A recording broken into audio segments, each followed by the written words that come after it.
Apakah saksi itu harus ditunjuk? Tidak harus. Orang yang hadir itu bisa jadi saksi dalam acara pernikahan. Walaupun sebagian orang kadang-kadang mau nunjuk, ya tidak ada masalah, ya. Ditunjuk tidak ada masalah.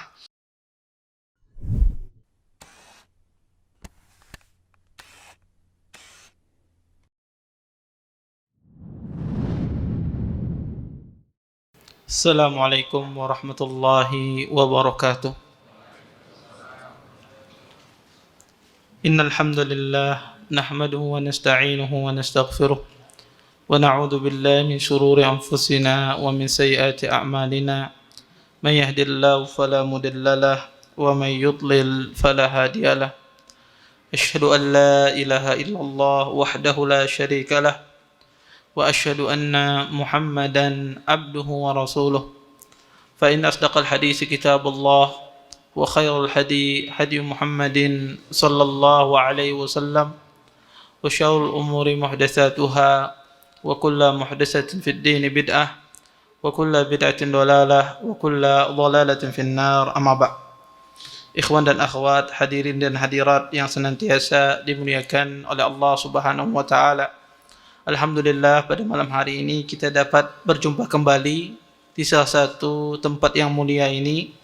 Mudah-mudahan pertemuan kita ini mendatangkan berkah di sisi Allah Subhanahu wa taala.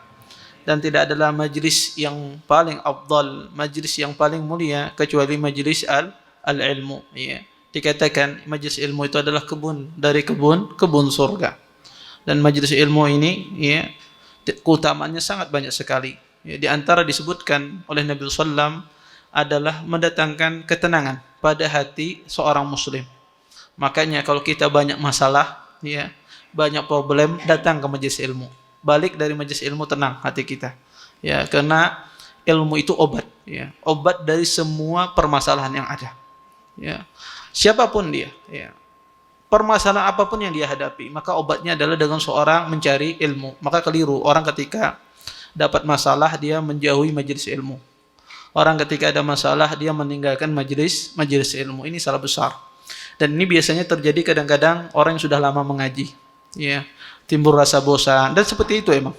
Manusia tuh kadang-kadang imannya naik, kadang-kadang imannya tuh turun. Kata Nabi SAW, manusia itu ada masa-masa imannya meningkat, ada masa-masa imannya menurun. Ya. Tetapi ketika masa iman kita menurun atau kita ada masalah, maka dekat dengan majelis ilmu. Maka Allah Subhanahu wa taala akan hilangkan permasalahan kita. Taib. Kita masuk pada hadis yang 946, ya. An Amir ibn Abdullah ibn Zubair an abihi anna Rasulullah sallallahu alaihi wasallam qala a'linun nikah, rawahu Ahmad wa sahahu al-Hakim. Dari Amir ibn Abdullah ibn Zubair, dari bapaknya, sesungguhnya Nabi SAW bersabda, kata Nabi SAW, umumkanlah pesta pernikahan tersebut. Hadis ini diriwayatkan oleh Imam Ahmad dan disahihkan oleh Imam Hakim. Hadis ini menjelaskan kepada kita tentang sunnahnya seseorang, ya, mengumumkan pernikahannya. Sunnahnya dalam pernikahan tersebut diumumkan. Kenapa? Agar pertama, orang tersebut terhindar dari tuduhan, ya. Ketika mungkin banyak orang tidak tahu dia belum menikah, ya. Ketika dia bersama wanita, maka orang menyangka dia ini berduaan yang bukan mahramnya. Maka dengan diumumkan pernikahan, orang tahu ternyata ini adalah istrinya. Kemudian, ya, di dalam mengumumkan pernikahan, ya, maka jelas status seseorang, apakah dia sudah menikah ataukah belum. Maka mengumumkan pernikahan ini banyak sekali terdapat hikmahnya, ya. Maka ini tidak hanya nikah pertama, nikah kedua, nikah ketiga juga diumumkan, ya. Kemudian inilah perbedaan pernikahan antara nikah dengan khitbah. Kalau khitbah, ya, itu disembunyikan, ya, jangan bepadah, ya. Orang kalau lagi mengkhitbah seorang wanita, maka berdiam-diam aja, ya. Kenapa? Karena orang itu kadang-kadang ketika dia menikah banyak sekali gangguannya. Ya, banyak sekali gangguannya. Ya. Makanya kalau dia mengumumkan khitbahnya, maka mungkin ada orang yang tidak senang dengan dia, orang yang hasad dengan dia. Mungkin difitnah dia dengan berbagai macam fitnah. Ya, maka disuruh untuk menyembunyikan khitbah. Tetapi kalau masalah pernikahan maka diumumkan. Ya. Makanya Nabi SAW ya, dalam sebuah hadis yang lain, aulim walau bisyah. Ya. Maka kata Nabi SAW, ya, adakanlah acara walimah tersebut walaupun dengan menyembelih seekor kambing. Ya. Ya, maksudnya menyembelih seekor kambing ini bukan wajib ya, menyembelih dengan seekor kambing. Ya boleh seorang mengadakan pernikahan dengan yang sederhana maka tidak ada masalah. Ya. Makanya Nabi SAW ketika Aisyah radhiyallahu anha mengantar wanita-wanita Ansar pada saat itu menikah, kata Nabi SAW, hendaknya wahai Aisyah, ada seseorang yang bersama kalian yang menendangkan atainakum fa atainakum hayyainakum fa hayyayna. Kata Aisyah, wahai kata Nabi SAW, wahai Aisyah, hendaknya ada seseorang ketika engkau mengantarkan wanita-wanita Ansar itu ke pelaminannya, hendaknya di antara kalian ada yang menendangkan, mengatakan sungguhnya kami telah datang untuk kalian, dan kami ucapkan selamat untuk kalian. Ya. Di sini Nabi SAW menyuruh ya untuk bernasyid, ya untuk maka nasyid ya itu diperbolehkan. Ya, seseorang ya melantunkan nasyid dan dub itu Rabbana, maka itu diperbolehkan dalam pesta pernikahan. Tetapi ini khusus hanya bagi kaum wanita saja. Tidak untuk kaum pria. Ya, maka ini diperbolehkan oleh Nabi SAW dan ini yang dikatakan oleh Hafidz Ibnu Hajar, hukum ini khusus bagi kaum wanita saja. Dan yang memainkannya adalah anak-anak kecil. Ya, wanita anak kecil. Ya. Maka ini yang dianjurkan untuk memainkannya dan tidak didengar oleh kaum pria. Maka diperbolehkan ya di dalam seseorang pesta pernikahan ya. Kenapa? Karena ini salah satu bentuk pengumuman ya. Penjelasan bahwasanya dia dalam melaksanakan akad nikah. Makanya Nabi SAW nyuruh untuk mendengarkan di sana adanya dub, ya adanya pukulan Rabbana, adanya suara. Ya. Maka diperbolehkan ketika seorang menikah, ya memukul Rabbana dan menyanyikan nasyid. Tentu saja nasyidnya adalah nasyid yang tidak bertentangan dengan syariat Islam. Kemudian, ya, perintah untuk mengumumkan pernikahan ini hukumnya sunnah. Sunnah. Kalau seandainya ada seseorang yang menikah kemudian dia tidak mengumumkan, berdiam-diam aja misalnya, ya. Karena mau berpadah, ya. Kalau berpadah lawan kawan kada habis duitnya setelah kebanyakan undang orang misalnya. Ya. Dananya kada cukup misalnya. Akhirnya sedikit saja yang diundang atau cuma sembunyi-sembunyi. Apakah boleh? Boleh. Ya, tidak berdosa. Tetapi dia menyelisihi sunnah. Maka kadang-kadang orang itu Bapak Ibu, kadang-kadang orang memikir kalau mengadakan walimah itu harus dengan modal yang besar. Tidak harus demikian. Antum mengadakan walimah ya di majelis ilmu semacam ini, mengadakan akad pernikahan, kemudian bagikan aqua roti barat sudah jadi, kan masalah.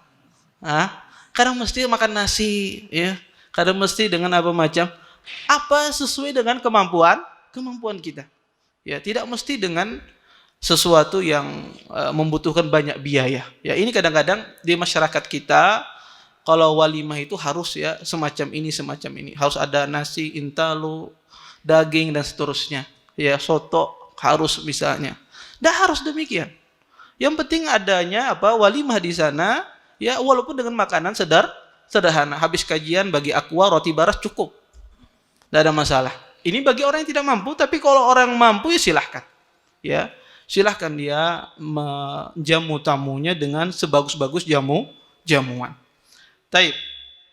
Kita lanjutkan hadis berikutnya. Wa an Abi Burdah ibn Abi Musa an abihi radhiyallahu anhuma qala Rasulullah sallallahu alaihi wasallam la nikaha illa biwali. Dari Abi Burdah ibn Abi Musa dari bapaknya, sesungguhnya Nabi SAW bersabda, tidak sah nikah seseorang kecuali dengan wali. Rawahu Ahmad. Hadis ini dikeluarkan oleh Imam Ahmad wal arba'ah. Maksud arba'ah di sini adalah Imam Abi Dawud, Tirmidzi, Nasai dan Ibnu Majah. Kemudian wasahahu Ibnul Madini wa Tirmidzi. Dan hadis ini disahihkan oleh Imam Ibnul Madini dan Imam At-Tirmidzi. Wa Ibnu Hibban, dan disahihkan juga oleh Imam Ibnu Hibban. Wa illa bil irsal. Dan hadis ini dilemahkan oleh sebagian ulama karena irsal. Hadis ini adalah hadis yang sangat penting di dalam masalah syarat pernikahan. Di antara syarat pernikahan adalah adanya wali. Di antara hadis yang digunakan oleh para ulama adalah hadis Abi Musa. Tetapi hadis Abi Musa ini adalah hadis yang dipersisihkan oleh para ulama tentang kesahihannya. Hadis ini, ya, madarnya, ya, di dalam ilmu hadis itu ada istilahnya itu madar. Madar itu ada poros. Jadi rawi yang banyak itu nanti dia akan bertemu pada satu orang periwayatan. Itu disebut dengan madar. Poros di dalam ilmu hadis. Rawi ini madarnya itu ada nama rawinya bernama Abu Ishaq. Bernama Abu Ishaq. Abu Ishaq ini meriwayatkan dari Abi Burdah dan Abi Musa. Abu Ishaq ini memiliki banyak murid. Ya. Di antara murid beliau, di antaranya Imam Syu'bah dan Sufyan As-Tsauri, meriwayatkan hadis ini dari Abi Ishaq, dari Abi Burdah langsung ke Nabi. Langsung ke Nabi SAW. Abu Burdah dengan Nabi ini tidak bertemu. Abu Burdah dengan Nabi ini tidak bertemu. Ini disebut tabi'in. Tabi'in ketika meriwayatkan langsung kepada Nabi, ini disebut hadisnya mursal. Karena dia tidak bertemu. Maka hadis mursal itu hadis yang lemah. Ya. Nah, di antara muridnya Abi Ishaq tadi, yang poros hadis tadi, ada namanya Syu'bah dan Sufyan. Beliau ini meriwayatkan hadis ini semacam itu. Dari Abi Ishaq, dari Abi Musa langsung ke Nabi. Dari Abi Burdah langsung ke Nabi. Abi Musanya tidak ada. Nah, tetapi rawi-rawi yang lain, murid Abu Ishaq ini, murid beliau begitu banyak yang meriwayatkan hadis ini. Ada Zuhair bin Muawiyah, ya, Yunus, Israil bin Abi Yunus, banyak sekali murid-murid beliau, Syarik bin Abdullah, banyak sekali murid beliau meriwayatkan hadis ini dari Abi Ishaq, Abi Burdah, Abi Musa dan Nabi SAW.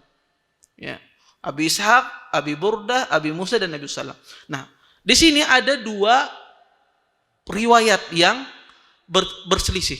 Satu riwayat meriwayatkan hadis ini bersambung dengan Nabi. Satu riwayat meriwayatkan hadis ini terputus. Dan dia bertemu dengan satu madar. Maka di salah satu riwayat ini ada yang benar dan ada yang salah. Kadang mungkin kedua-duanya benar. Ini harus salah satunya ada yang benar, ada yang salah. Ini yang dimaksudkan oleh Hafidz Ibnu Hajar ini wa illa bil irsal. Hadis ini dilemahkan oleh sebagian ulama karena mursal, tidak bersambung kepada Nabi SAW. Maka riwayat yang benar adalah riwayat yang bersambung. Kenapa dia benar? Pertama, rawi yang meriwayatkan ini sangat banyak. Rawi yang meriwayatkan riwayat bersambung ini sampai kepada Nabi ini sangat banyak. Muridnya Abi Ishaq ini semuanya meriwayatkan hadis ini bersambung. Yang menyelisih mereka ini cuma 2 orang rawi. Tapi 2 orang rawi ini hebatnya adalah rawi yang paling kuat hafalannya. Nah, itu yang menyebabkan para ulama melemahkan hadis ini sebagian ulama, yaitu Syu'bah dan Tsauri. Yang kedua-duanya digelari dengan Amirul Mukminin dalam ilmu hadis, ya. Amir, rujukan di dalam ilmu hadis. Kalau disebutkan Syu'bah, maka dialah imam dalam ilmu hadis. Kalau ditujukan Sufyan Tsauri, dialah imam. 2 orang ini orang yang sangat hebat sekali. Tetapi dia meriwayatkan hadis itu dengan cara tidak bersambung. Ya. Tetapi kata para ulama, riwayat 2 orang ini diketahui keliru. Kenapa? Karena 2 orang ini mengambil dalam satu majelis. Jadi Abu Ishaq itu ketika dalam satu majelis, mereka bersamaan di dalam satu majelis. Maka 2 orang ini dianggap oleh para ulama riwayatnya cuma 1. Karena di dalam satu majelis bukan majelis yang berbeda. Ya. Para ulama banyak merojihkan hadis ini adalah hadis yang sahih, hadis yang bersambung. Ya. Kenapa? Karena banyaknya rawi yang meriwayatkan hadis ini dengan cara bersambung. Baik. Ini sedikit ya tentang masalah ilmu hadis ya. Tadi itu pelajaran magister kalau di ilmu hadis. Baik. Ya. Hadis ini ya berbicara tentang masalah kata Nabi SAW, la nikaha illa biwali. Ya. Tidak ada pernikahan kecuali dengan wali. Apa maksud Nabi SAW la nikah illa biwali? Para ulama mengatakan bahwasanya tidak sah nikah seseorang kecuali dengan wali. Artinya, jika seseorang melakukan akad nikah, kemudian tidak ada walinya, atau walinya tidak mengizinkannya, maka pernikahan tersebut tidak sah. Maka pernikahan tersebut pernikahan yang batil, tidak diterima. Apa yang dimaksud dengan wali di sini? Wali di sini adalah seseorang yang memiliki kerabat kepada wanita tersebut yang mana dia menjadi asobahnya. Jadi asobahnya wanita. Jadi di dalam ilmu faraid itu ada namanya asobah. Asobah itu adalah orang yang mengambil sisa harta. Ya. Kalau harta itu sudah dibagi sepertiga, ini seperempat, ini seperenam, ya. Maka nanti sisa harta itu diambil siapa? Diambil dengan asobah. Nah, asobah inilah yang menjadi wali. Orang-orang asobah inilah yang menjadi wali. Ya. Dan yang disebut dengan asobah di sini adalah asobah bin nafs istilahnya. Ya. Dia menjadi asobah dengan sendirinya. Siapa itu? Yang pertama adalah ayah. Ayahnya wanita. Maka ini adalah wali bagi seorang wanita. Kemudian yang kedua, kalau ayahnya tidak ada, berpindah walinya itu tersebut kepada kakeknya. Kakek dari pihak siapa? Dari pihak ayah. Bukan kakek dari pihak ibu. Tetapi kakek dari pihak ayah dari seorang wanita. Kemudian yang ketiga, ya, kalau kakeknya tidak ada, barulah anaknya. Loh, ya Pak Ustadz, anak wanita maka belum kawin, misalnya. Ini bisa jadi janda. Ya, dia punya anak, ya, cerai kemudian nikah lagi. Maka kalau dia punya anak, maka anaknya menjadi walinya. Kemudian yang keempat adalah pamannya. Ya, ya. Paman saudara ayah, bukan saudara ibu. Kemudian paman itu yang didahulukan adalah paman kandung. Ya, karena kadang-kadang ada orang memiliki paman kandung. Kemudian yang berikutnya adalah paman seayah. Artinya lon abahnya seabah, beda nini. Ya. Kemudian anaknya paman sekandung. Kemudian setelah itu anaknya, ya, paman seayah. Ya. Ya. Kemudian, ya, afwan, ulun tadi bilang saudara, ya, sebelum paman itu adalah saudara, ya. Setelah anak, saudara sekandung, kemudian saudara seayah, kemudian anak mereka, anak saudara sekandung, anak saudara seayah. Kemudian paman sekandung, kemudian paman seayah. Ya. Kemudian, ya, kalau seandainya sudah tidak ada lagi, ya, tidak ada lagi wali yang lain, maka wali itu barulah hakim. Barulah hakim, ya. Maka itulah menjadi wali seorang wanita. Kemudian, apa syaratnya jadi wali? Apakah setiap orang yang disebutkan tadi bisa menjadi wali? Wali itu memiliki syarat. Yang pertama kata para ulama, yang boleh jadi wali tersebut adalah, pertama adalah orangnya berislam, beragama Islam. Kalau seandainya dia agamanya bukan agama Islam, tidak boleh dia menjadi wali seorang wanita. Walaupun itu abahnya ataukah dinsanaknya, enggak boleh dia jadi wali bagi seorang wanita. Karena Allah tidak menjadikan kekuasaan bagi orang kafir terhadap orang mukminin. Ini syarat yang pertama. Syarat yang kedua, wali tersebut adalah wali tersebut harus berakal. Ya, artinya tidak gila. Ya, orangnya sehat akalnya. Ya. Maka ini syarat yang kedua. Syarat yang ketiga, wali tersebut adalah dia rushd itu dia paham mana yang cocok untuk anaknya. Kadang-kadang sebagian wali itu dia tidak tidak paham, ya, tidak mengerti mencari calon anaknya, ya. Pokoknya siapa yang datang diterima, ya. Maka tidak rusydi dia, ya, tidak paham mana yang bermaslahat untuk anaknya. Maka ini tidak boleh jadi wali. Ya.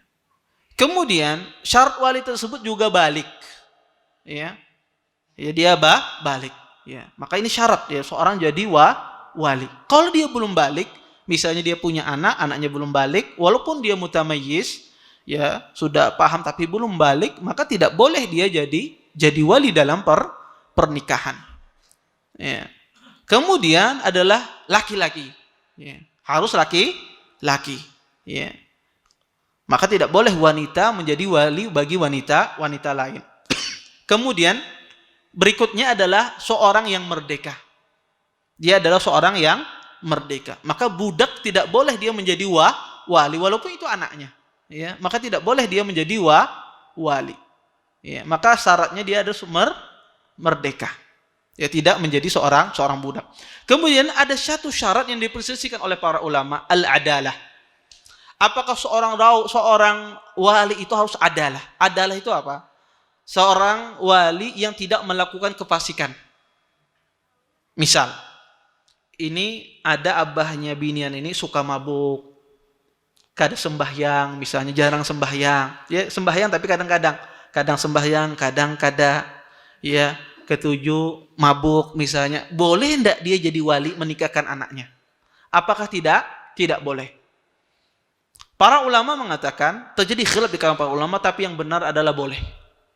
Boleh seorang fasik dia menjadi wali terhadap anaknya. Kenapa kata para ulama?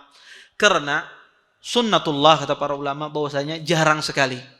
Walaupun dia fasik, ya, dia minum khamar, dia mungkin ya berzinah misalnya. Tetapi ketika dia memilih calon untuk anaknya, pasti dia akan memilih yang terbaik. Ya, itu kebiasaan orang tua. Walaupun dia melakukan kefasikan, tetapi ketika dia ingin mencari pasangan untuk anaknya atau yang datang kepada anaknya, maka secara umum kebanyakan adalah pasti dia mencari yang terbaik. Walaupun ada sebagian tidak demikian. Tetapi hukum itu berdasarkan secara keumuman. Maka orang yang fasik ini boleh dia menjadi wali dalam pernikahan. Maka ini syarat diperselisihkan oleh para ulama, tetapi yang rajih dia boleh. Kemudian perkataan Nabi SAW, la nikaha illa biwali. Tidak ada pernikahan kecuali dengan wali. Apakah di sini diharuskan ketika seseorang menikahkan itu, walinya itu harus hadir di dalam acara pernikahan? Ataukah boleh seorang wali itu memberikan izin, kemudian dia tidak hadir di dalam acara pernikahan? Contoh misalnya, pian bisi anak, qadarullah misalnya ada di Saudi, sekolah di sana. Kemudian menikah. Tayyib. Pian setuju calonnya ini. Tapi pian kada kawa berangkat ke sana. Ya. Ya, karena dengan alasan tayyib. Apakah mengharuskan wali itu hadir ataukah tidak? Maka kata para ulama, pada asalnya wali itu tidak cukup sekedar izin saja. Sekedar dia menyetujui. Maka dia harus hadir di dalam acara pernikahan tersebut. Kecuali dia ada uzur. Kalau dia ada uzur, maka dia harus mewakilkan kepada orang lain. Ya, misal antum nggak bisa hadir, maka antum mewakilkan ke orang yang terpercaya di sana. Tolong antum jadi wakil saya sebagai wali saya. Ya, maka pada asalnya wali itu adalah dia hadir di dalam akad nikah. Tidak hanya sekedar setuju, tetapi dia hadir di sana.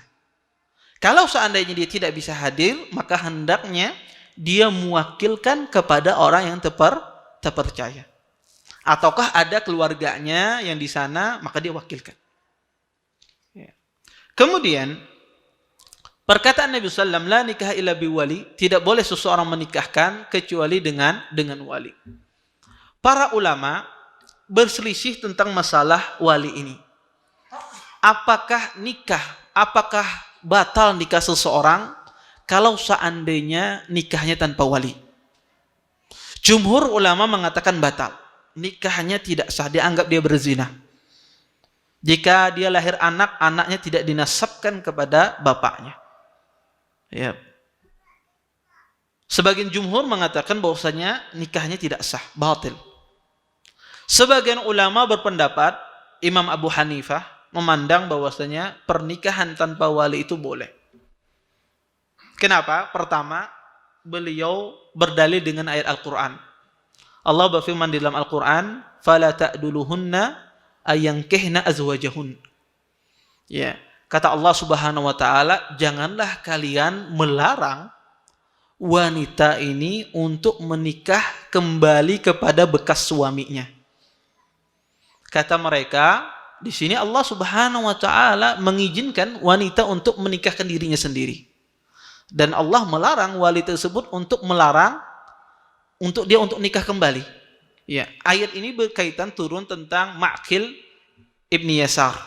Ya, Ma'qil ibni Yasar ini dia memiliki adik perempuan. Ya. Adik perempuan beliau ini ya dinikahi oleh seseorang. Beliau yang carikan jodohnya. Dinikahi oleh seseorang. Kemudian ternyata ditalak. Ditalak oleh suaminya. Kemudian selesai masa iddahnya, adik beliau ini ya, suaminya datang kembali. Suaminya yang dulu mentalaknya datang kembali. Ya, karena Ma'qil marah besar sama orang ini. Dulu yang saya mencarikan untuk kamu adik saya, tapi kenapa kamu terlantarkan? Dia marah. Kemudian suaminya setelah itu sadar. Dia setelah masa iddahnya datang lagi untuk menikahi mantan istrinya. Karena orang kalau sudah selesai masa iddah itu harus nikah kembali. Ya kalau masih dalam masa iddah langsung rujuk, nggak ada masalah. Ya, dia cumbui istrinya maka sudah rujuk. Ya. Tetapi kalau sudah selesai masa iddahnya mau kembali lagi maka harus nikah lagi. Nah, ketika beliau ingin datang mau menikahi lagi, Ma'qil nggak mau. Ma'qil kata, enggak, saya tidak mau lagi menikahkan untuk kamu yang kedua kalinya. Tidak mau. Sedangkan istrinya mau, adiknya mau untuk menikah kembali. Maka turunlah ayat ini. Kata Allah, janganlah kalian melarang wanita untuk menikah kembali kepada mantan suaminya. Kata para ulama, ini sebetulnya bukan dalil untuk bolehnya wanita nikah tanpa wali. Bahkan ini dalil mensyaratkan wali itu dalam pernikahan. Kenapa? Karena Allah Subhanahu wa taala menegur wali tersebut, kenapa tidak dia nikahkan? Ya. Kenapa tidak dia nikahkan? Ya, tidak ada sebab-sebab menghalangi untuk dinikahkan. Karena wali itu tidak boleh dia menghalangi yang entah itu anaknya, saudarinya untuk menikah kalau tidak ada udzur syar'i. Tidak ada alasan syar'i. Kalau tidak ada alasan syar'i, tidak berhak seorang wali itu untuk melarang. Makanya Allah Subhanahu wa taala menegur tentang Ma'qil ini. Ya. Ini bukan dalil untuk tentang bolehnya tanpa wali. Kemudian ya, sebagian ulama berpendapat ya boleh ini dengan dalil bahwasanya menikah ini seperti jual beli. Sebagaimana wanita itu dia boleh berjual beli, membeli, menukar barang tanpa adanya wali, sah jual belinya seorang wanita. Seperti itu pula ketika dia akad nikah. Ya. Tetapi ini adalah qiyas yang batil, qiyas yang salah. Kenapa? Karena tidak ada qiyas kalau ada nas. Nasnya jelas. Apa kata Nabi SAW? La nikaha. Ya, tidak ada nikah kecuali dengan wali.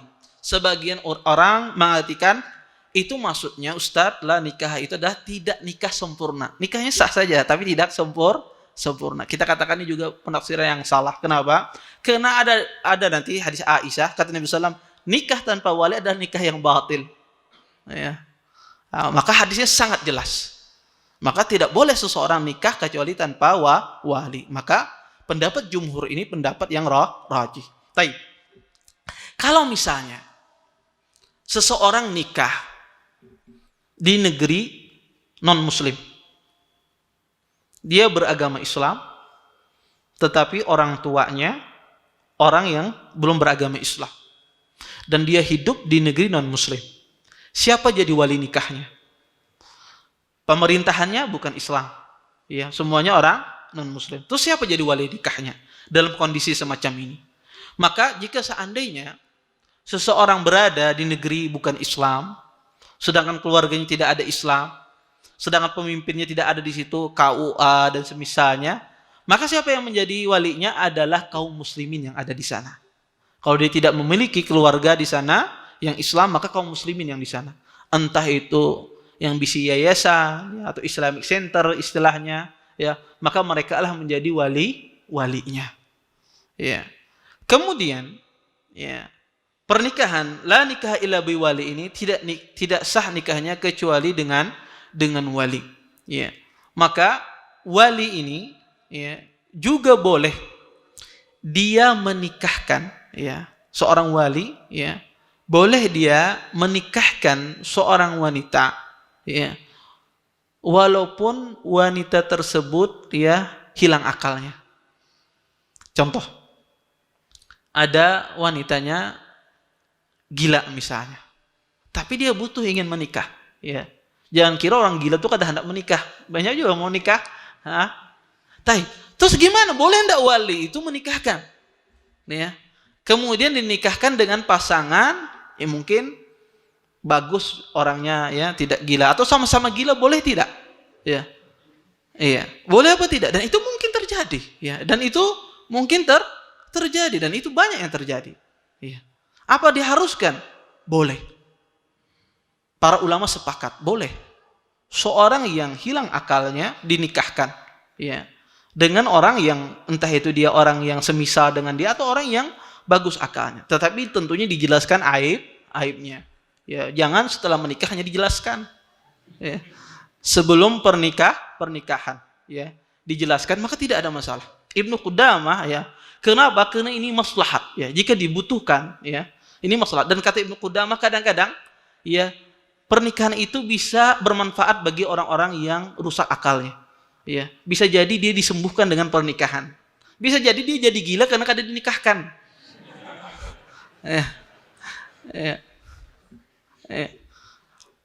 Dan itu terjadi, ya. Sebagian disebutkan oleh para ulama, ya. Kadang-kadang ya bermanfaat kata para ulama, ya. Ketika dia membutuhkan untuk pernikahan maka boleh. Maka disyaratkan di sini adalah yang rusyd di sini adalah walinya, bukan orang yang dinikahkan. Iya. Baik. Kita lanjutkan ke hadis berikutnya. Warawa al-Imam Ahmad anil Hasan. Ini hasil yang saya temukan dari Warawa al-Imam Ahmad anil Hasan an Imran ibn Husain marfu'an la nikaha illa biwali wa syahidain. Diriwayatkan dari Imam Ahmad dari Hasan dan dari Imran ibn Husain marfu'an, secara marfu' itu artinya sampai kepada Nabi sallam, la nikaha illa biwali wa syahidain. Tidak ada nikah kecuali dengan wali dan dua orang saksi. Hadis ini juga mempertegas kembali bahwasanya di antara syarat pernikahan adanya wali dan dua orang saksi. Maka wali ini adalah yang pertama adalah wali asabah, ya, yang menjadi pewaris bagi wanita. Kalau tidak ada, maka hakimlah menjadi walinya. Kapan hakim ini menjadi wali? Hakim ini menjadi wali dalam beberapa keadaan. Pertama, ketika seorang wanita tidak memiliki wali. Artinya meninggal berataan, abahnya sudah kededa, jidiknya sudah kededa, ya, kemudian saudaranya tidak ada, anaknya tidak ada walinya dia. Maka di sini yang menikahkan siapa? Hakim. Yang kedua, hakim ini menjadi wali ketika para wali tersebut tidak mau menikahkan wanita ini tanpa alasan syar'i. Contoh misalnya, walinya kada senang ada calon laki-laki mengaji, ya, belajar agama, abahnya kada senang, ya, nanti ikam dibawanya macam-macam, aku kada hendak menikahkan yang itu, cari yang lain aja. Padahal yang datang ini adalah orang beragama. Tapi walinya tidak mau menikahkan dengan orang yang beragama. Dia ingin menikahkan kepada orang yang pemahamannya keliru, misalnya menyimpang, misalnya. Ya. Di sini dia walinya tidak mau, yang lain pun tidak mau. Maka di sini masuk hakim. Ya. Hakim boleh menikahkan di sini. Ya, ketika wali tersebut dia menjadikan wanita tersebut tidak bisa menikah tanpa ada alasan syar'i, bahkan alasannya bertentangan dengan syariat. Yang ketiga, hakim di sini masuk bisa menikahkan seorang wanita ketika walinya hilang. Contoh, ini bisi abah. Kemudian abahnya ini pas safar, pergi. Ternyata tidak ada kabar. Tidak berbalik-balik lagi, ditelepon kada kawa, ditunggu 1 hari, 2 hari, seminggu, setahun, 2 tahun, kada ada kabarnya. Maka ketika wali itu tidak ada, hilang, tidak ada kabar sama sekali, dan diputuskan oleh hakim, ini tidak ada orangnya, maka boleh hakim menjadi wali di sini. Seseorang tidak mengetahui lagi walinya di mana, orang tuanya di mana, maka hakim di sini boleh menikahkan orang ini. Maka ini keadaan di mana seorang hakim itu bisa menikahkan seorang wanita. Tetapi kada boleh seseorang menipu atau memadahkan. Misalnya dia sebetulnya ada punya wali tapi dia tidak mau. Dia madahkan, kededa anunya, walinya kededa ulun bisi hanya dinikahkan oleh seorang hakim. Maka ini tidak boleh. Maka nikahnya batil. Kenapa? Karena hakim itu menikahkan atas dasar apa? Dia bilang tidak ada. Padahal dia berdusta. Maka ini tidak boleh. Nikahnya tidak sah. Atau seseorang berada di sebuah tempat, di sebuah tempat yang mana di situ misalnya madhab yang di sana, dan dia meyakini sebelumnya, seseorang meyakini sebelumnya di sana bahwasanya menikah tanpa wali itu boleh. Kalau ada orang berkeyakinan dan itu yang dia yakini, sebelum dia tahu dalil-dalil yang sahih, seperti orang-orang India, Pakistan dan semisalnya, keyakinan mereka nikah tanpa wali itu boleh, dan itu madhabnya mereka. Kemudian orang mungkin pernah belajar di sana, kemudian berkeyakinan dengan itu, berkeyakinan bahwasanya boleh menikah tanpa wali, kemudian dinikahkan oleh pemerintah sana karena madhabnya membolehkan. Kemudian setelah balik ke sini, sampai ke sini baru tahu bahwasanya tidak boleh nikah tanpa wali. Apakah dia mengulang pernikahannya? Tidak. Segala sesuatu yang diputuskan oleh hakim dan itu disahkan oleh hakim, maka itu sah pernikahannya. Sama, seseorang yang menikahkan, abahnya tadi hilang, dicari kededa, kemudian dinikahkan oleh hakim. Sakanya pas dinikahkan, abahnya mencungul, datang, nah abahnya ikan gak ada sah nikahnya, aku tadi kededa misalnya. Apakah diulang pernikahannya? Tidak. Karena sesuatu yang sudah disahkan oleh hakim, dan itu secara syar'i, maka tidak perlu lagi diulang kembali akad nikah tersebut. Taib.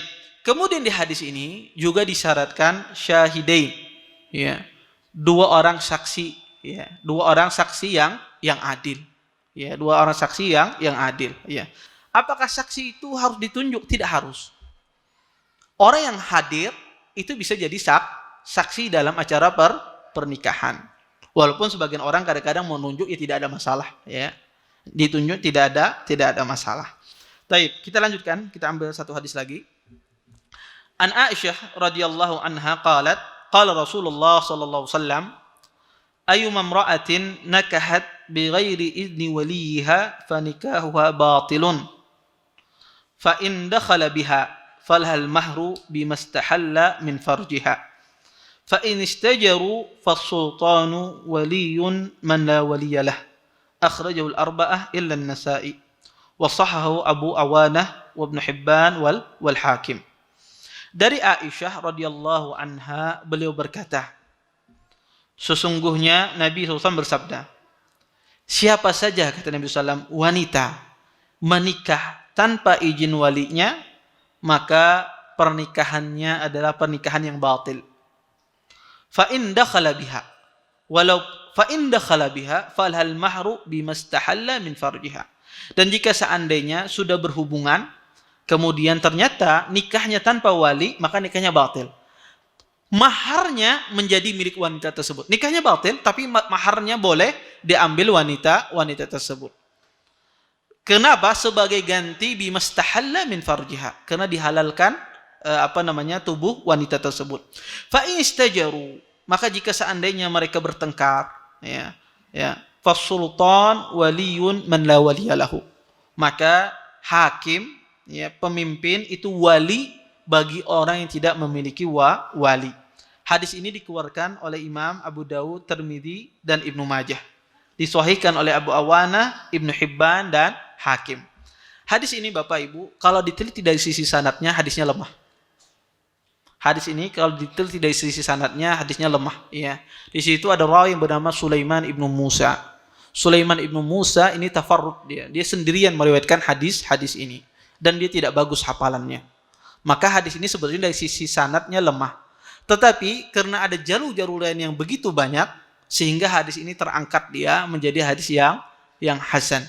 Sehingga dijadikan hujjah oleh para ulama bahwasanya hadis ini dalil yang kuat lagi tentang tidak boleh seorang menikah kecuali izin dengan wali. Taib. Kita ambil hadis yang lain. Wa an Abi Hurairah radhiyallahu anhu anna Rasulullah sallallahu alaihi wasallam qala la tunkahul ayyimu hatta tusta'mar wa la tunkahul bikru hatta tusta'dhan. Qalu ya Rasulullah wa kaifa idnuha? Qal an taskut. Muttafaqun alaih. Dari Abi Hurairah radhiyallahu anhu, sesungguhnya Rasulullah sallallahu alaihi wasallam bersabda, tidaklah seorang wanita janda dinikahi sampai diambil persetujuannya. Wala tunkahul bikru hatta tusta'zan. Dan tidak boleh seorang wanita perawan itu dinikahkan sampai diambil izinnya. Kemudian para sahabat bertanya, wahai Rasulullah, bagaimana izinnya perawan ini seperti apa? Qala antaskut, yaitu dia diam. Hadis ini dikeluarkan oleh Imam Bukhari dan Imam Muslim. Hadis ini tentang masalah bahwasanya seorang wali tidak boleh memaksa seorang anaknya untuk menikah kecuali dengan persetujuannya. Seorang janda tidak boleh dia dipaksa untuk menikah sampai dia setuju. Persetujuannya apa? Janda tersebut dengan berbicara atau dengan berisyarat. Dia mengandukkan kepalanya, maka ini persetujuannya. Dan biasanya janda itu lebih dia berani. Kalau yang perawan biasanya masih pemalu. Kalau janda biasanya orang yang sudah pernah menikah dia tidak malu. Kalau ada datang, kalau sidin hendak, ulun setuju. Beda dengan perawan. Sedikit lagi ulun jelaskan lah. Kata Nabi SAW, maka wanita janda itu tidak boleh dinikahkan sampai dia ambil persetujuannya. Persetujuannya itu dia mengatakan iya. Atau dia mengatakan dengan isyarat, maka juga sama dengan persetujuannya. Di sini para ulama mengatakan, para ulama itu membagi janda itu ada dua. Janda itu sudah dewasa. Dia sudah dewasa. Ada janda itu, kadang-kadang janda itu masih kecil usianya.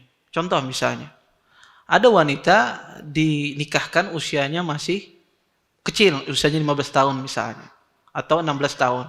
Qadullah hanya menikah, lakinya ditabrak mobil, meninggal lakinya. Dia kecil, usianya masih kecil. Janda ini, walaupun kecil tapi sudah janda. Taib, wanita janda semacam ini, kecil semacam ini, apakah perlu diminta persetujuannya? Apakah boleh seorang wali tersebut langsung menikahkan tanpa persetujuannya? Para ulama di sini berselisih dalam masalah ini. Kata para ulama, yang benar adalah harus dengan persetujuannya, walaupun dia masih kecil. Adapun kalau janda itu usianya besar, dewasa, maka itu harus persetujuannya. Kenapa? Karena pernah terjadi, Khamsa bin Khadam, ya, beliau pernah dinikahkan oleh bapaknya, dinikahkan ya dengan laki-laki ya. Dan beliau tidak senang. Ya, tidak mau sama laki-laki tersebut. Akhirnya dia datang kepada Nabi SAW. Wahai Rasulullah, aku tidak mau sama laki-laki ini, tapi saya dinikahkan oleh bapakku. Kemudian Nabi pun membatalkan pernikahannya. Ya. Kenapa? Karena khususnya janda tersebut dia tahu mana yang bermaslahat untuk dirinya. Karena dia sudah mengalami bahtera rumah tangga. Maka dia lebih paham mana yang lebih bermaslahat, suami yang cocok untuk anaknya, suami yang cocok untuk anaknya. Makanya diminta persetujuannya. Maka tidak boleh wali langsung menikahkannya. Ini kalau janda. Ya, kalau yang dewasa. Adapun yang kecil tadi sepakat ulama berselisih, tapi yang roji juga tetap diminta persetujuannya. Adapun perawan itu juga demikian. Para ulama bagi dua. Ada perawan itu yang dewasa, ya usianya sudah 20, ya, atau di atas 18, ya. Ada yang masih kecil, ya, dijodohkan dari sejak kecil, 13 tahun, 14 tahun dikawinkan. Kata para ulama, kalau yang kecil, ya, maka ulama sepakat tanpa persetujuannya boleh dinikahkan. Ya, kalau yang kecil usianya 13, ya, tanpa persetujuannya, ya, tanpa diminta persetujuannya maka boleh dinikahkan. Karena dia tidak mengerti maslahat. Yang mengerti adalah siapa? Orang tuanya. Tetapi kalau dia dewasa, ya, sudah dewasa, maka kata para ulama yang benar tidak boleh dinikahkan, seorang wali tidak bisa menikahkan dia kecuali dengan persetujuannya. Persetujuannya adalah diamnya. Ya.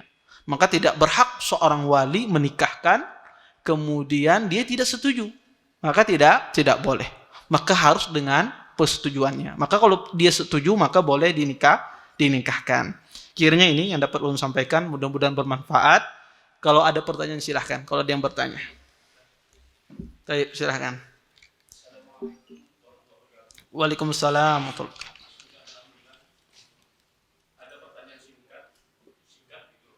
Okay. Iya. Iya.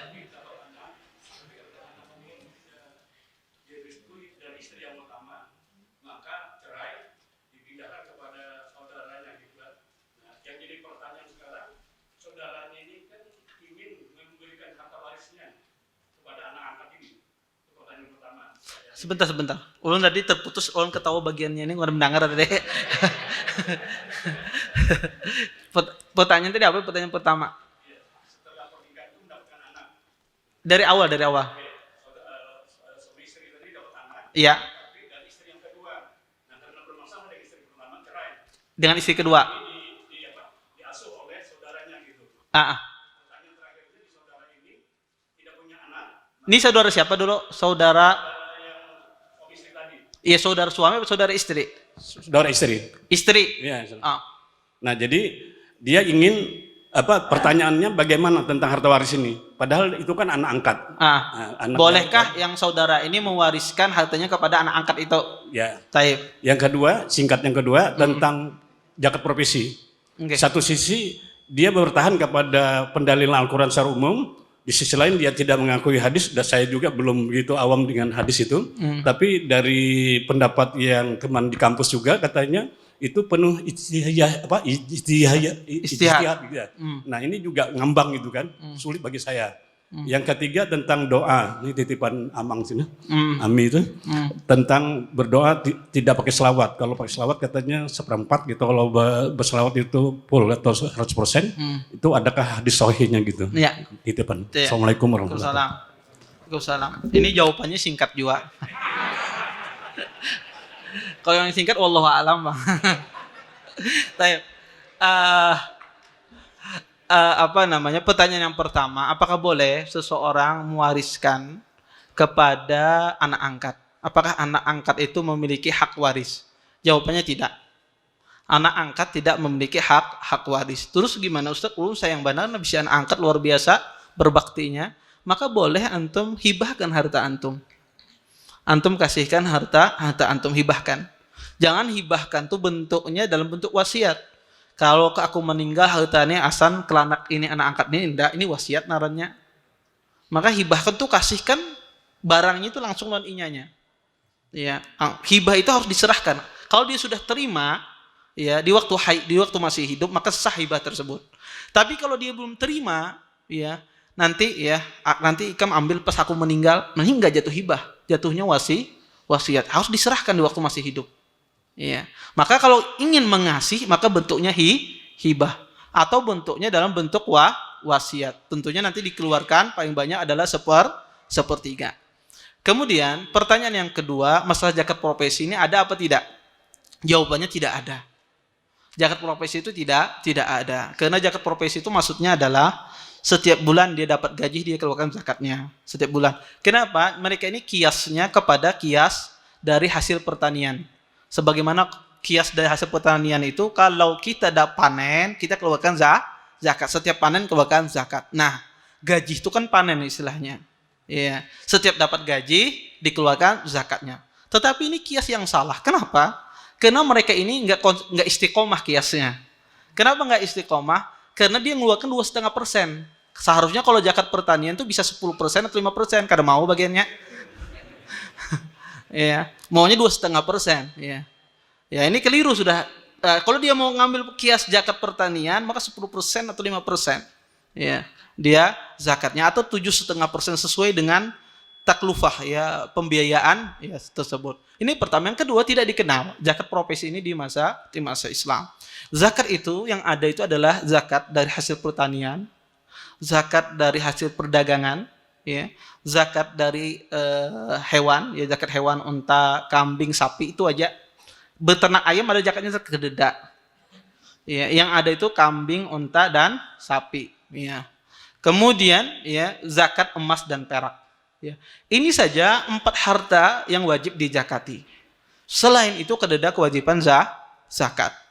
Kemudian pertanyaan yang ketiga adalah pertanyaan, apakah orang berselawat di dalam doa itu lebih banyak pahalanya ketimbang orang yang tidak berselawat? Tentu saja. Semakin seseorang ya dia berselawat kepada Nabi SAW atau dia memuji Allah dalam doanya, tentu saja doanya lebih sempurna dibandingkan dengan sekedar orang tidak memulai doanya dengan memuji Allah, dengan bersalawat kepada Nabi. Tentu saja berbeda. Ya, tentu saja berbeda. Tetapi apakah dapatnya 25, 50? Nah, itu nggak ada tahu. Ya, yang jelas doanya lebih sempurna dan tentunya lebih besar pahalanya di sisi Allah Subhanahu wa taala. Baik. Ini ada pertanyaan.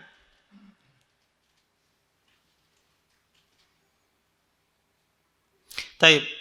Assalamualaikum warahmatullahi wabarakatuh. Izin bertanya Ustaz, apa benar pahala sholat isyraq itu seperti berhaji dan berumrah secara sempurna?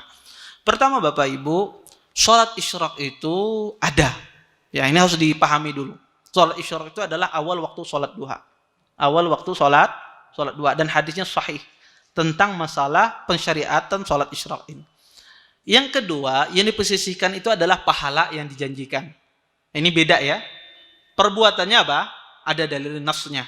Tetapi masalahnya adalah apakah pahalanya seperti pahala berhaji dan berumrah. Ini terjadi khilaf di kalangan ahli hadis. Ya. Sebagian ahlul ilm melihat bahwasanya hadis-hadis yang mengatakan pahalanya seperti pahala berhaji dan berumrah, ini hadisnya lemah. Tidak bisa menguatkan, jalurnya begitu banyak, tapi tidak bisa saling menguatkan. Sebagian ulama melihat bahwasanya jalurnya saling menguatkan, dan ini ijtihad. Dan masing-masing mempunyai teori. Ya, masing-masing punya teori masing-masing. Ya. Sehingga tidak perlu orang yang kadang-kadang ada sebagian orang saya lihat itu ya, dia mengatakan hadisnya lemah. Ya, yang mensahihkan ini kada paham ilmu hadis misalnya. Padahal sih dia nggak ada paham hadisnya, hanya membaca di Google aja. Ya, pemacam. Maka tidak perlu mencela semacam itu. Ya, ini cuma berbeda pandangan. Ya, berbeda pandangan. Kalau orang yakin hadisnya hasan, dan ini dihasankan oleh Syekh Albani rahimahullah. Beliau adalah ulama hadis, beliau menghasankan, maka amalkan kalau seorang yakin tersebut. Kalau seandainya seorang berpandangan ya tentang hadisnya lemah, maka tidak perlu dia meyakini tentang pahala tersebut, tetapi diamalkan. Ya. Ya, tetapi karena ulama sepakat bahwasanya dia adalah sholat awal waktu sholat duha, ya, sholat masyru' disyariatkan. Tapi cuma mereka berselisih tentang apa? Pahalanya, ya, tentang pahalanya. Wallahu a'lam. Baik. Jadi apakah ulun sholat syuruk tak sholat? Ya, pahalanya seberapa? Nah, ini khilaf. Ya, ini khilaf tentang masalah pahalanya. Wallahu a'lam. Ada lagi yang lain? Silakan. Oh, baik. Silahkan tadi yang bertanya, tadi angkat tangan. Hmm. Hmm.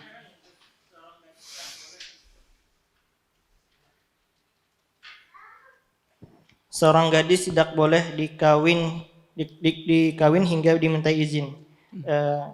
Mereka berkata, wahai Rasulullah SAW, bagaimana izinnya? Beliau bersabda, jika dia diam. Nah, diam di sini apakah suatu mutlak? Bisa juga kan diam di sini harus setuju, pasnya kawin salingnya timbul anu bujur, pada nyaman jangan gitu. Iya. Tentu saja ya, diam itu adalah diam tanda alamat setuju ya. Tanda diamnya diam alamat setuju. Amun diamnya tanda alamat tidak setuju seperti apa? Inya buka kada mau mendengar. Nah, itu tanda dia walaupun kada menjawab, berarti kada mau apa macam. Atau inya menangis ya. Tapi menangis kada kau jupang dibaca bisa jadi bahagia. Ya dapat jodohnya kan enggak bisa. Tetapi intinya kalau tanda asalnya diam itu ada tanda setuju. Kecuali nampak yang jelas nampak bahwasanya dia tidak setuju. Dengan cara misalnya ketika orang tuanya madahkan ini buka, ini kadang mendengarkan. Ini diam teteh, lain diam pang buka sidin. Ya. Maka dilihat tandanya, tanda persetujuannya. Maka dia kalau diam, tidak membantah, tidak apa, berarti tanda setuju. Atau ketawa misalnya, atau dia sujud syukur, maka itu tanda dia setuju. Ya, macam itu. Baik. Afwan, di luar tema. Bagaimana adab waktu menunggu waktu sholat isya? Apa boleh melakukan makan dan minum bila tidak ada kajian? Ngobrol apa hukumnya? Kalau seandainya makanan itu ada, ya, ketika sebelum dikumandangkan adzan atau dikumandangkan adzan makanannya sudah siap, maka makan dulu, nggak ada masalah ya. Karena itu salah satu uzur meninggalkan sholat berjamaah. Tapi uzurnya itu bukan disengaja. Hendak ada sembahyang, siapkan makanan dulu. Tetapi ini maksudnya adalah datang makanan tanpa unsur disengaja. Datang waktu makanan, ya. Kemudian kita mau sholat isya, qadarullah ternyata adzan, maka sholat dulu. Makan dulu, ya. Tapi kalau seandainya seorang tersebut tidak terganggu dengan makanan tersebut, ya biasa aja, ini apa macam, apalagi makanannya kada nyaman misalnya, hanya kada sembahyang. Tapi kalau seandainya dia terganggu ya, kena kepikiran, maka makan, ya. Karena itu mengganggu kekhusyuan dia di dalam sholat, ya, maka makan dulu. Kemudian ngobrol apa hukumnya? Ya, ngobrol setelah isya. Ngobrol setelah isya, jadi para ulama disebutkan dalam hadis Aisyah, nahan Nabi SAW anis samar ba'dal isya. Sesungguhnya Nabi SAW melarang samar. Samar itu bergadang atau berbicara setelah isya, pembicaraan yang tidak bermanfaat. Orang berbicara setelah isya, pembicaraan tanpa manfaat, ya, bahas politik ini, bahas Indonesia, bahas utang Indonesia, bahas ini semuanya, ya, tentang macam pembahasan yang tidak bermanfaat, maka ini dimakruhkan oleh para ulama. Tapi kalau seandainya dia berbicara setelah isya, pembicaraan yang bermanfaat, seperti kajian, seperti seorang bicara sama istrinya, sama anaknya, ya, atau berbicara tentang masalah agama, maka ini tidak ada masalah. Dan bahkan sahabat kadang-kadang mereka bergadang berbicara tentang masalah agama sampai subuh, ya. Disebutkan, ya. Aisyah yang meriwayatkan semacam hadis ini, beliau disebutkan, ya, pernah menyebutkan, ya, duduk di tempat Aisyah, ya, keponakan beliau berbicara tentang masalah agama, ya, sampai menjelang subuh, ya, sampai menjelang subuh. Ketika dia berbicara tentang masalah manfaat tidak dilarang. Makruhnya ini adalah ketika berbicara pembicaraan yang tidak bermanfaat, ya, setelah Isya. Walaupun tidak setelah Isya, hari-hari biasa pun kita juga jangan berbicara yang kada bermanfaat, ya. Kalau kita biasanya ketujuh berpender, maka berpenderlah pada yang bermanfaat, ya. Kenapa? Karena orang itu kalau dia berbicara sesuatu yang tidak bermanfaat, walaupun sifatnya mubah, ya, tapi setidak-tidaknya nanti akan menyerempet setidak-tidaknya kepada perkara yang makruh, ya, kepada perkara yang makruh, menggibah orang lah, menyambati orang lah, ya.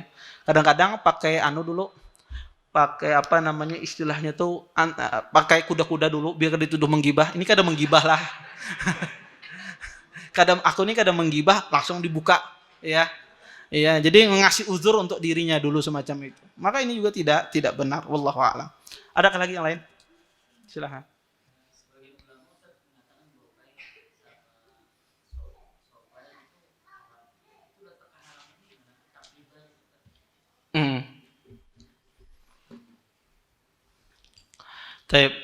Gopay itu setahu ulun ada mungkin di Indonesia aja bang. Jadi mungkin yang masuk ulama itu ulama Indonesia. Eh, Emang itu terjadi masalah ya, masalah transaksi ya, jenis ya, muamalah yang terbaru. Ya, yang mereka yang mengharamkan itu istilahnya adalah di sana dia menaruh uang, ya, menaruh uang di sana, kemudian uang tersebut dimanfaatkan, ya, dimanfaatkan oleh orang yang menaruh itu, ya, entah itu nanti ditaruhnya di bank, ya, dia dapat untung dari bank tersebut, ya, dengan ribanya semacam itu, maka di sinilah yang tidak bolehnya. Ya, pertama di sini ada unsur tolong menolong dalam kejelekan dan ini tidak benar. Kemudian akadnya di sini bukan akad wadiah. Ya, karena akad wadiah itu tidak boleh, wadiah itu artinya titipan. Wadiah itu kalau orang menitip sesuatu tidak boleh digunakan kemana-mana. Nah, tapi ketika uang kita itu ditaruh di bank dan kemana-mana, ini bukan wadiah lagi namanya. Dari sini terjadi kesalahan akad. Maka ini dari tinjauan inilah mereka mengharamkan. Dari tinjauan inilah mereka mengharamkan tentang masalah gopay. Ya, wallahu a'lam. Baik, ada lagi yang lain?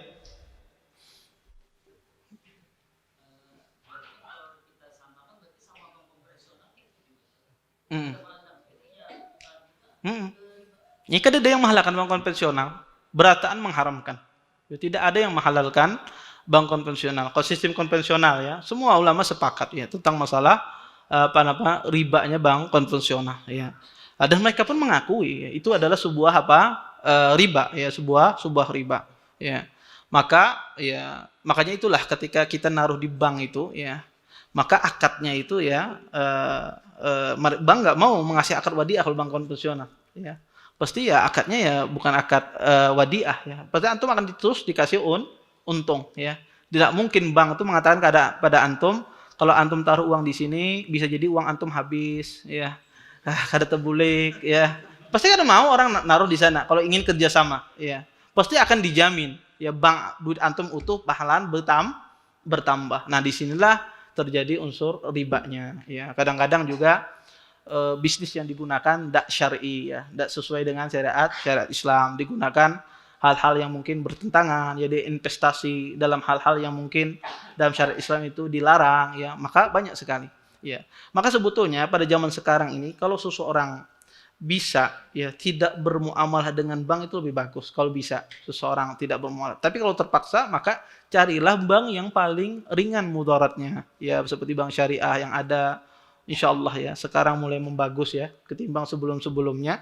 Tapi kalau seandainya ya seseorang itu bisa untuk menghindari dari berkaitan dengan hal-hal semacam itu maka lebih afdal. Tapi kalau seandainya tidak bisa maka cari yang paling ringan mudaratnya. Dan alhamdulillah sekarang itu kalau antum bank syariah itu ada pilihan wadiah ya. Ini yang paling ringan ya, wadiah ya. Titipan, antum nitip ya. Jadi uang antum tetap di sana ya, tidak bertambah ya, tidak berkurang ya, tetap semacam itu. Nanti antum pengen dikenakan potongan biaya pemeliharaan kartu atau penarikan dan semisalnya. Maka ini akad yang paling aman ya saat ini dengan sistem wadiah. Wallahu a'lam. Baik, mungkin itu saja yang dapat ulun sampaikan, mudah-mudahan bermanfaat. Subhanakallahumma bihamdika asyhadu an la anta astaghfiruka wa atubu ilaik. Assalamualaikum warahmatullahi wabarakatuh. Terima kasih. Jazakumullah khairan wa barakallahu fikum. Video ini dibuat atas partisipasi dari donasi Anda. Semoga menjadi amal jariah bagi Anda semuanya.